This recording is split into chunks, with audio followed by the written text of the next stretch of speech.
Sunday morning இன்றைக்கி காலையில் நேரமாக ஒரு 4 மணிக்கெல்லாமே எந்திரிச்சாச்சுங்க. எந்திரிச்சிட்டு வீட்டில் எல்லா வேலையும் முடிச்சுட்டு அப்படியே வெளியே வந்துட்டு வாசல் தெளித்து கோலமெல்லாம் போட்டு ரெடி ஆகிட்டோங்க. எதுக்கு இவ்வளோ சீக்கிரம் ரெடி ஆனோம் அப்படின்னு பார்த்தீங்க அப்படின்னா, இன்றைக்கி பழனி போகலான்னு சொல்லிட்டு ரெடி ஆகிட்டோங்க கோவிலுக்கு. அதனால் வீடு ஃபுல்லாக நேற்றே க்ளீன் பண்ணியாச்சு. காலையில் எழுந்திரிச்சி வாசல் தெளித்து கோலமெல்லாம் போட்டாச்சுங்க.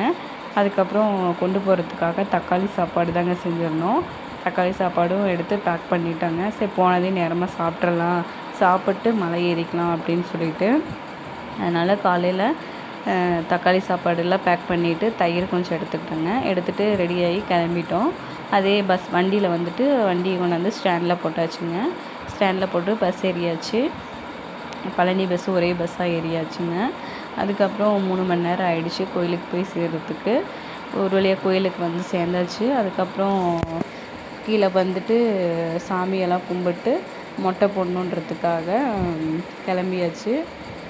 இப்போ வந்து கீழே அப்படியே நடந்தே போயிட்டாங்க. நடந்து போயிட்டு மொட்டை அடிக்கிறதுக்காக பயங்கர க்யூ ரஷ்ஷாக இருந்துச்சுங்க. அதுக்கு 1 மணி நேரம் ஆகிப்போச்சு.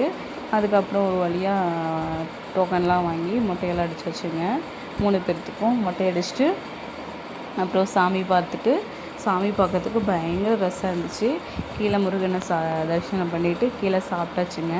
சாமி கும்பிட்டு வந்துட்டு காலையில் சாப்பிட்டாச்சு நேரமாகவே. சாப்பிட்டதுக்கப்புறம் ஒரு 9 மணியாட்ட மொட்டை அடிச்சுட்டு சாமியெல்லாம் கும்பிட்டு அதுக்கப்புறம் மேலே ஏற ஸ்டார்ட் பண்ணிட்டோங்க. படியிலேயே ஏறியாச்சு. ரொம்ப ரஷ்ஷாக இருந்ததுனால கொஞ்சம் நின்று போகிற மாதிரி இருந்ததுங்க. அப்புறம் ஒரு வழியாக மேலே ஏறிட்டு மேலே போய் சாமி கும்பிட்றதுக்கும் 2 மணி ஆகிப்போச்சு. அதுக்கப்புறம் சாமியெல்லாம் கும்பிட்டு கீழே வந்தாச்சுங்க. பாய்.